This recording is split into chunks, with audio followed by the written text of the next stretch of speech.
Assalamualaikum warahmatullahi wabarakatuh. Nama saya Lintang Cahya Purwita. Di sini saya akan menjelaskan mengenai latar belakang berdirinya negara Taiwan.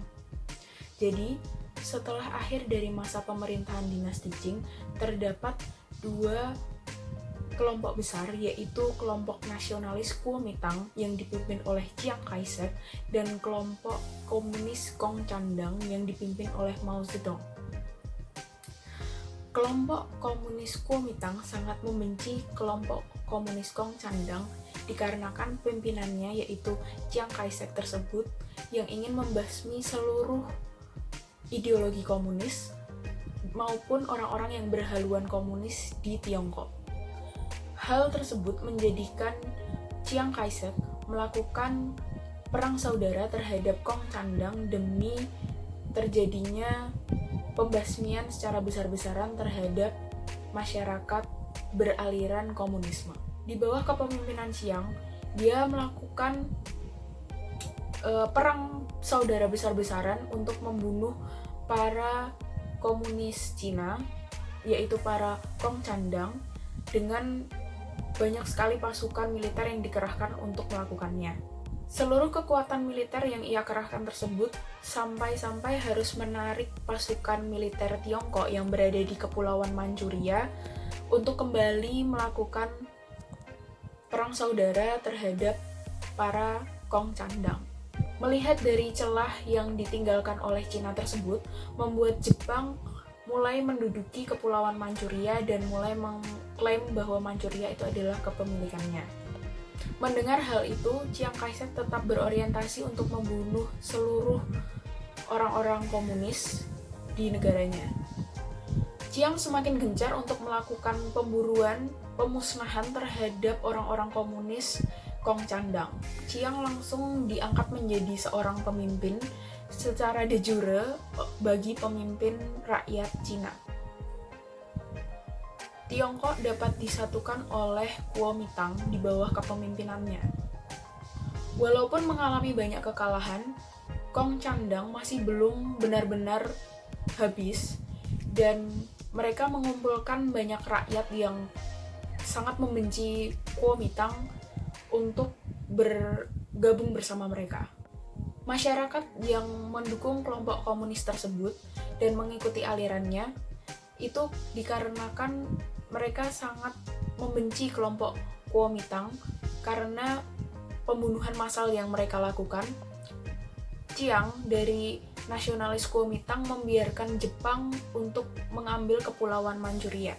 Ditambah lagi, banyaknya pemimpin-pemimpin dari Kuomintang yang melakukan korupsi dan penjarahan di wilayah-wilayah yang mereka pimpin. Hal itu semakin memperkuat mereka untuk ikut mendukung kelompok Gongcandang. Selama menjadi korban dari kekejaman Kuomintang, Mao Zedong memerintahkan bawahannya untuk menjarah harta-harta milik para pemimpin Kuomintang yang melakukan penjarahan terhadap masyarakat lokal. Hal tersebut membuat masyarakat merasa simpati terhadap kelompok komunis Gongcandang. Sikap Chiang Kai-shek yang sangat keras kepala mulai melunak akibat dari banyaknya tekanan dan dorongan dari pemimpinnya untuk melakukan persatuan dengan Partai Komunis Gongcandang demi melepaskan Pulau Manchuria dari Jepang. Perang 8 tahun yang mereka lakukan bersama dengan bantuan dari Uni Soviet, akhirnya bisa memukul mundur pasukan Jepang dari Manchuria.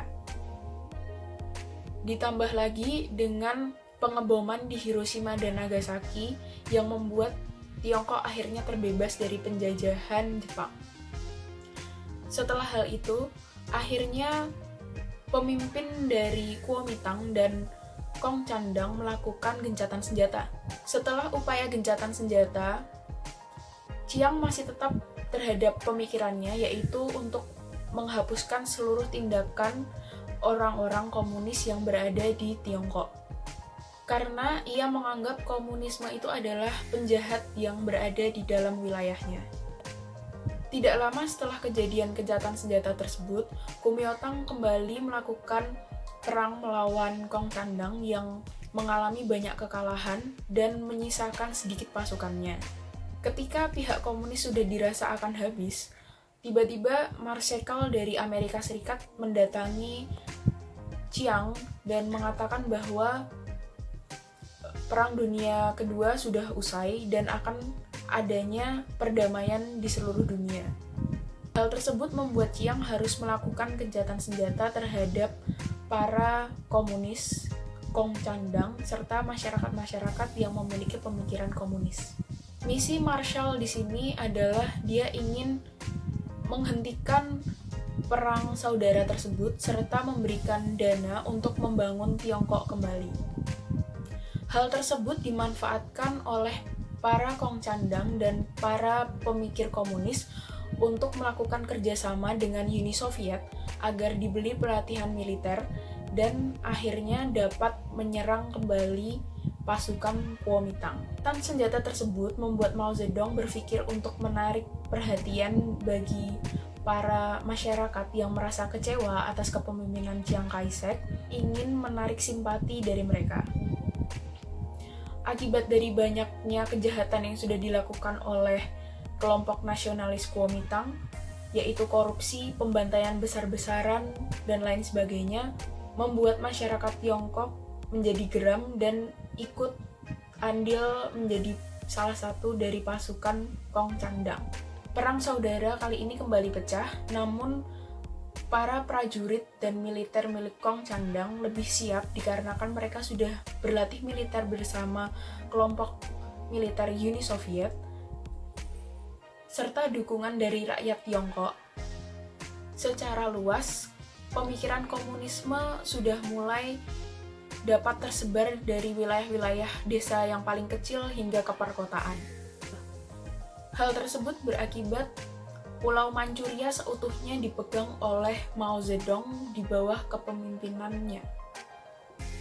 Puncaknya, para pasukan Mao Zedong berhasil memojokkan seluruh pasukan Kuomintang dan akhirnya pasukan-pasukan Kuomintang tersebut dan pemimpinnya harus meninggalkan Tiongkok dan kemudian mereka melarikan diri ke Pulau Taiwan. Kemudian Mao mulai mendeklarasikan kemerdekaan dari Republik Rakyat Cina atau PRC. Lalu ia mendedikasikan dirinya sebagai presiden pertama dari Republik Rakyat Cina. Sedangkan Chiang mendirikan pemerintahan sendiri di Taiwan dengan nama Republik Cina atau ROC. Sejak Cina mulai mendeklarasikan dirinya sebagai negara yang merdeka, mereka membuat suatu kebijakan, yaitu adalah One China Policy, atau kekuasaan yang diakui di Cina hanya kekuasaan milik Cina Daratan atau Republik Rakyat Cina. Kebijakan One China Policy atau kebijakan satu Cina yang diterapkan oleh pemerintah Cina dengan tidak mengakui kekuasaan dari Taiwan sebagai negara yang merdeka dan berdaulat dari Cina. Taiwan merupakan negara yang berideologikan liberalis kapitalis, sedangkan Cina adalah negara yang berhaluan komunis kapitalis.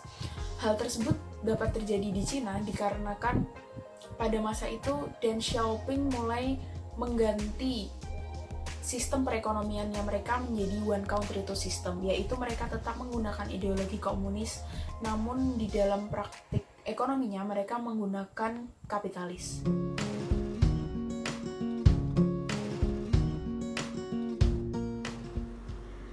Pada kesempatan kali ini, saya akan menjelaskan mengenai sistem politik Taiwan. Taiwan merupakan wilayah yang belum memiliki kedaulatan internasional terbentuknya sebuah negara. Itu karena kurangnya pengakuan dan juga kurangnya dukungan diplomatik dari negara lain. Cina juga saat ini tidak mengakui Taiwan sebagai sebuah negara yang berdaulat. Taiwan memiliki beberapa opsi atau pilihan untuk menentukan masa depan wilayahnya. Yang pertama adalah dengan reunifikasi atau bergabung kembali dengan Cina, di mana akan menganut sistem one country two system, yang mana Taiwan dengan sistem demokrasi akan berdampingan dengan Cina yang menggunakan sistem otoritarianisme. Lalu opsi yang selanjutnya adalah Taiwan tetap akan mempertahankan posisi atau status quo-nya saat ini menjadi wilayah yang belum memiliki kedaulatan internasional. Presiden Tsai Ing-wen selaku pemimpin Taiwan yang sekarang kembali menegaskan bahwa Taiwan tidak akan menerima kebijakan politik yang dibuat oleh Cina tersebut atau kebijakan one country two system. Berkaca dari apa yang telah dialami oleh Hong Kong, kebijakan politik atau sistem tersebut tidak mampu untuk menyatukan atau tidak berjalan dengan baik. Selain itu, dengan adanya serangan militer ataupun juga tekanan militer dan juga serangan diplomatik, itu menjadi tantangan yang besar bagi Taiwan untuk menjaga stabilitas dan perdamaian regionalnya.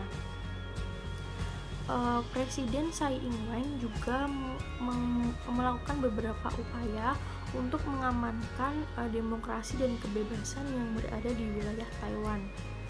Salah satu kebijakan yang dibuat oleh Presiden Taiwan saat ini adalah dengan membentuk undang-undang anti-infiltrasi, di mana pada akhir tahun 2019 yang lalu, undang-undang ini diloloskan oleh Parlemen Taiwan.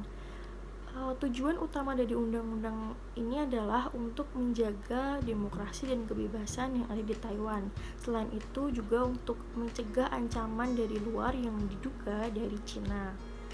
Selain itu, Presiden Tsai Ing-wen ini juga memiliki beberapa statement atau mekanisme yang digunakan untuk menghadapi tekanan dari Cina atau yang biasa disebut dengan 4 keharusan untuk menghadapi tekanan dari Cina. Yang pertama yaitu Cina harus mengakui eksistensi dari Taiwan ini. Lalu yang kedua adalah Cina harus menghormati komitmen penduduk Taiwan untuk memilih menggunakan sistem demokrasi. Lalu yang selanjutnya adalah perbedaan yang terjadi atau masalah yang terjadi antar selat diselesaikan dengan cara damai dengan menggunakan asas kesetaraan. Yang terakhir yaitu dengan negosiasi yang dilakukan oleh pemerintah atau otoritas ataupun lembaga yang memiliki wewenang di bawah yang memiliki wewenang yang diberikan wewenang oleh pemerintah. Kemudian ada juga 4 pemahaman yang diberikan kepada masyarakat Taiwan untuk mencegah adanya ancaman dari luar. Yang pertama yaitu masyarakat Taiwan ini harus bersatu untuk menjaga kedaulatan atau untuk menjaga wilayah nasionalnya dari tekanan dan juga ancaman dari Cina. Seperti yang diketahui bahwa Cina merupakan pihak utama yang menginginkan posisi atau keadaan dari Taiwan ini berakhir dan ini bergabung dengan one country two system tadi. Selanjutnya adalah Taiwan harus memiliki batasan ekonomi agar keamanan dan juga kedaulatan nasionalnya tidak dilanggar. Lalu yang keempat adalah Taiwan mempertahankan demokrasinya dengan cara mempertahankan demokrasi tersebut agar terhindar dari adanya infiltrasi.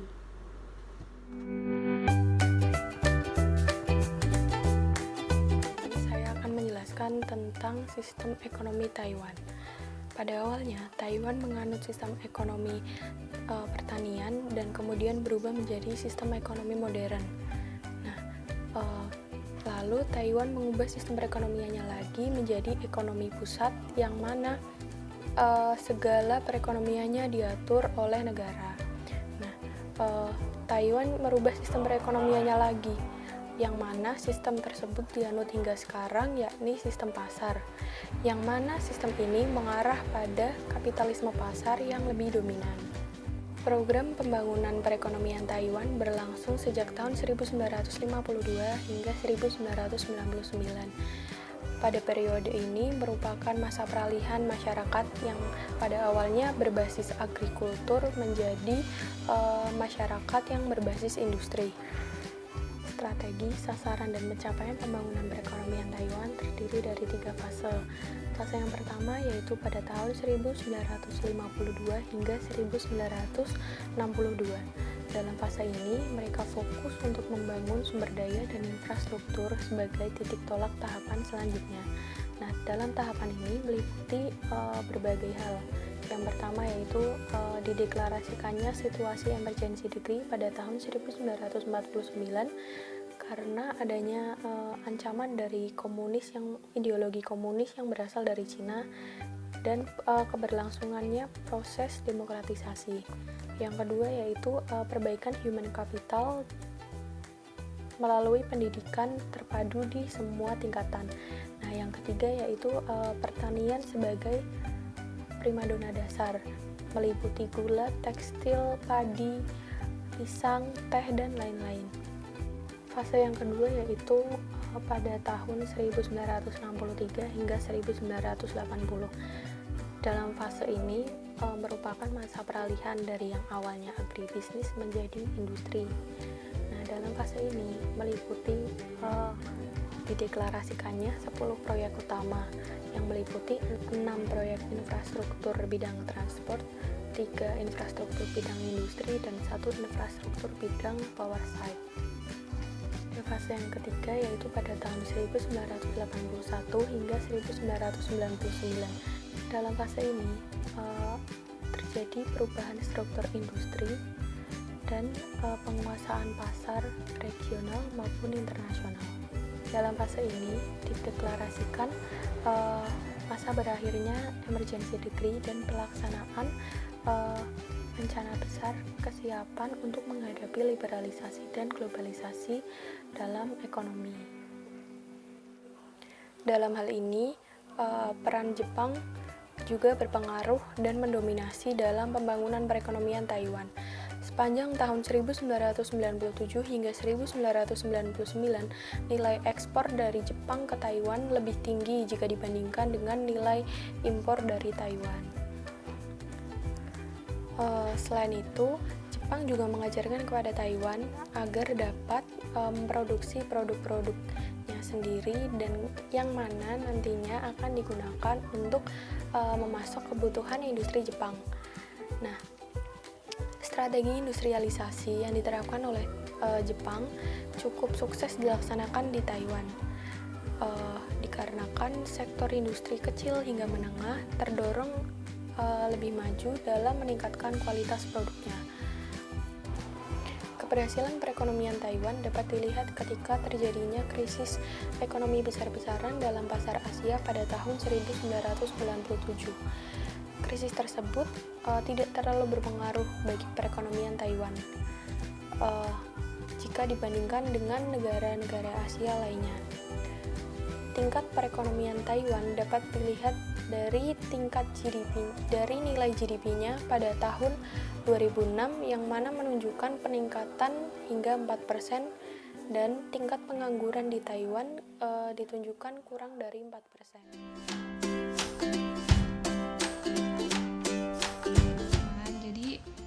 Di sini saya akan menjelaskan tentang hubungan perekonomian antara Taiwan dan Cina. Di mana kita ketahui bahwa hingga saat ini hubungan di antara Cina dan Taiwan banyak mengalami ketegangan di dalamnya. Hal ini salah satu pemicu ketegangan di antara kedua negara ini adalah di mana Cina mengeluarkan kebijakan reunifikasi berupa penyatuan wilayah di bawah Republik Rakyat Cina. Kebijakan ini pun tentu saja membuat Taiwan sedikit menentang kebijakan yang dikeluarkan oleh Cina ini. Tentu saja kebijakan reunifikasi yang dikeluarkan oleh Cina memiliki kepentingan nasional yang ingin dicapai oleh Cina tersendiri, di mana Cina memiliki tujuan untuk membuktikan kepada dunia bahwa mereka mampu untuk mempromosikan perdamaian di dalam hubungan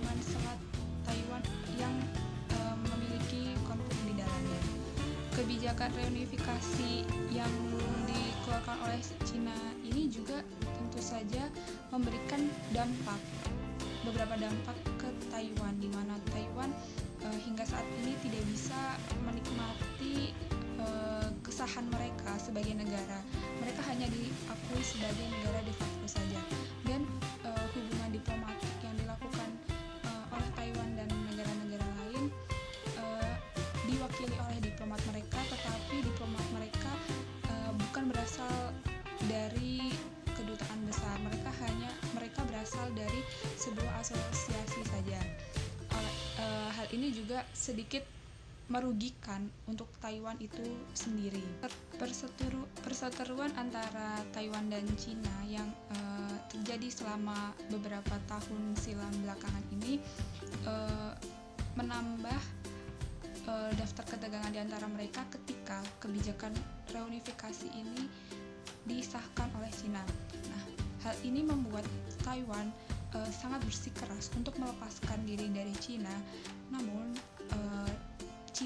di samping itu Cina juga bersikeras untuk tetap mempertahankan Taiwan sebagai wilayah mereka atau wilayah yang ingin mereka kuasai hingga saat ini. Taiwan juga mengatakan jika mereka tidak ingin bernasib sama seperti Hong Kong. Nah, oleh sebab itu hingga saat ini Taiwan masih bersikeras untuk cepat-cepat ingin melepaskan diri dari kekangan negara Cina. Namun di samping banyaknya ketegangan antara Cina dan Taiwan selama beberapa tahun belakangan ini, perlu kita ketahui juga bahwa Cina menjadi salah satu negara dengan kebangkitan ekonomi terkuat dan terbesar saat ini, di mana Cina dengan pertumbuhan ekonomi yang sangat maju, hampir mampu menyaingi Amerika sebagai lawannya. Nah, hal ini juga kebangkitan dari Cina ini mempengaruhi Taiwan juga, karena di sini Taiwan bisa melihat bahwa banyak investor-investor dari luar yang ingin menanamkan modal mereka di negara Cina, di mana investor dari luar ini pun juga bisa melihat Taiwan sebagai salah satu potensi negara yang memiliki kompetensi untuk melakukan daya saing di bidang perekonomian. Tentu saja hal ini sangat menguntungkan bagi negara Taiwan sendiri. Akhirnya banyak juga investor dari Taiwan yang menanamkan modalnya di negara Cina. Nah, hubungan ini akhirnya menimbulkan beberapa ketergantungan ekonomi di antara kedua negara, baik antara Taiwan maupun Cina. Kita bisa melihat bahwa banyaknya investasi besar-besaran yang dilakukan oleh pengusaha Taiwan ke Cina juga menguntungkan baik dari sisi Cina maupun dari sisi Taiwan. Potensi pasar Cina yang besar juga atau semakin menguat setiap harinya atau setiap tahunnya tentu menjadi daya tarik bagi Taiwan sendiri, hingga mereka percaya pada Cina untuk menanam atau melakukan investasi di antara kedua negara. Investasi antara Taiwan dan Cina sendiri setiap tahunnya naik secara signifikan karena banyaknya investor Taiwan yang memberikan sebagian modalnya atau menanamkan saham mereka di negara Cina. Potensi pasar Cina yang menggunakan model low cost labor ini juga menjadi salah satu kunci bagaimana hubungan ekonomi di antara kedua negara ini, antara Taiwan dan Cina, mengalami peningkatan setiap tahunnya di balik ketegangan mereka karena masalah status wilayah Taiwan itu sendiri. Selain adanya investasi yang terus berkembang di antara kedua negara ini, adanya hubungan cross trade antara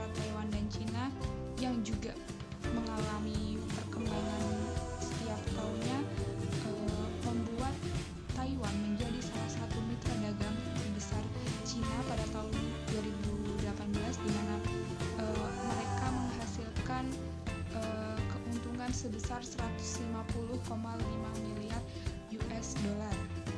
Nah, dari sini kita bisa melihat bagaimana di balik kerenggangan antara Taiwan dan Cina karena masalah status wilayah, mereka juga memiliki hubungan yang baik dalam dari segi ekonomi mereka. Baik teman-teman, di sini saya akan menjelaskan mengenai kemandirian politik Taiwan. Seperti yang kita ketahui, Taiwan ini merupakan sebuah negara yang tidak memiliki hubungan diplomatik formal terhadap negara-negara lain. Tetapi Taiwan memiliki kantor-kantor perwakilan yang berada di 8 negara-negara di ASEAN. Taiwan mendirikan kantor perwakilan di Singapura pada tahun 1969, di Indonesia pada tahun 1971, di Malaysia pada tahun 1974, di Filipina dan Thailand tahun 1975, Brunei Darussalam tahun 1978, Vietnam pada tahun 1991, dan di Myanmar pada tahun 2016. Kebijakan-kebijakan yang akan saya jelaskan nanti ini merupakan bukti dari kemandirian politik Taiwan itu sendiri. Salah satu contoh kebijakannya yaitu adalah Go South Policy atau Southeast Asia Policy pada era Lee Teng-hui, Chen Shui-bian, dan Ma Ying-jeou hingga New Southbound Policy yang diadopsi kembali oleh Tsai Ing-wen.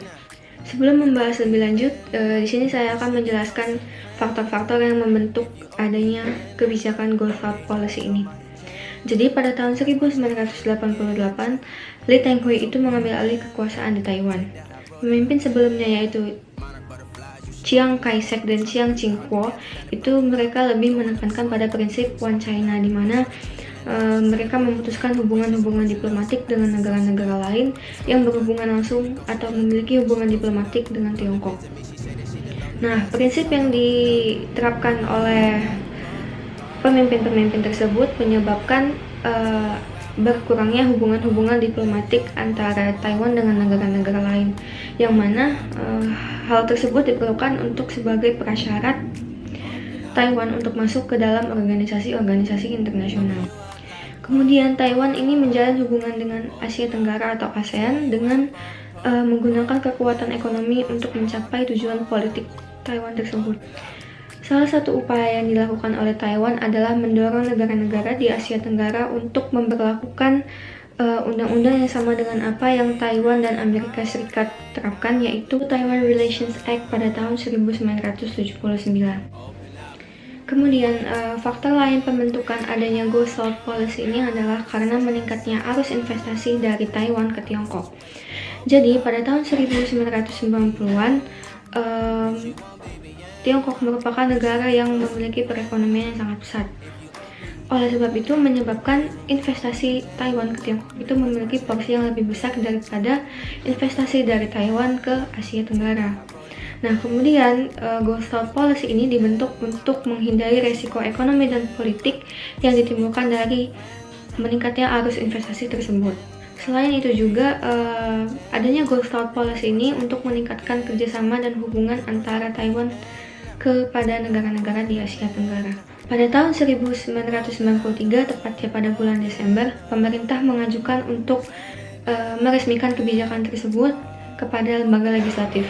Dan kemudian pada tahun 1994, kebijakan tersebut diimplementasikan pada masa pemerintahan Lee Teng-hui yang disebut sebagai Go South Policy tahap pertama pada tahun 1994 sampai 1996.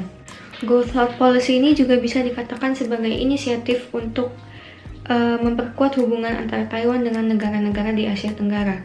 Namun, kebijakan Go South Policy ini selalu dihubungkan dengan kepentingan Taiwan yang ingin menyeimbangkan kekuatan ekonomi antara Taiwan dan Tiongkok. Kemudian juga selain itu memberikan manfaat-manfaat strategis kepada Taiwan itu sendiri, contohnya seperti memperluas pengaruh di dunia internasional dan juga di Asia Tenggara.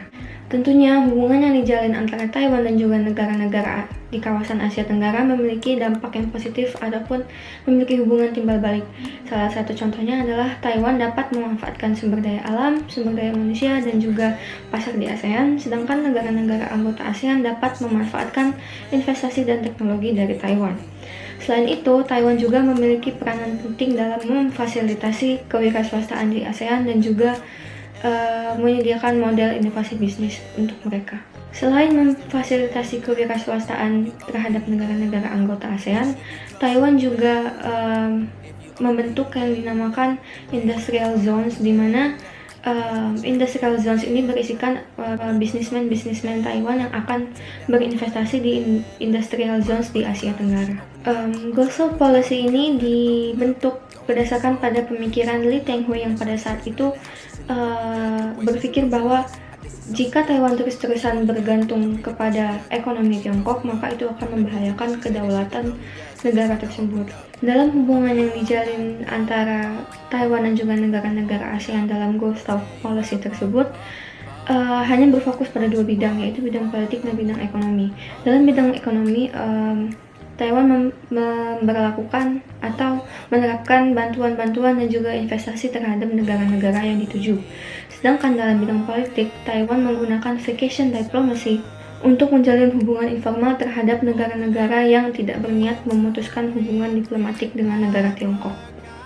Nah, kebijakan politik dan ekonomi tersebut hanya ditujukan kepada negara seperti Singapura, Brunei Darussalam, Malaysia, Indonesia, Filipina, dan juga Vietnam. Bukti kemandirian politik Taiwan lainnya dapat kita lihat pada saat pemilu pertama yang diselenggarakan pada tahun 1996, bergabungnya Taiwan ke WTO atau World Trade Organization pada tahun 2002, dan juga pada tahun 2009 di mana Presiden Ma menandatangani instrumen ratifikasi perjanjian internasional tentang hak-hak sipil dan politik, serta perjanjian internasional mengenai hak-hak ekonomi, sosial, dan budaya. Walaupun secara politik hubungan antara Tiongkok dan juga Taiwan tidak berjalan dengan baik, namun hubungan ekonomi antara kedua negara ini dapat dibilang cukup lancar. Hal ini dapat dibuktikan pada tahun 2008 saat Presiden Ma menjabat, terjadi adanya hubungan untuk meningkatkan pariwisata dan juga kerjasama dalam fakta perdagangan. Bahkan kembali terpilihnya Presiden Ma pada tahun 2012 kemudian berdampak pada meningkatnya hubungan yang menguntungkan bagi kedua belah pihak, yaitu antara Tiongkok dan juga Taiwan. Baiklah teman-teman, itu dia tadi penjelasan dari kelompok kami. Terima kasih telah menonton video ini. Assalamualaikum warahmatullahi wabarakatuh.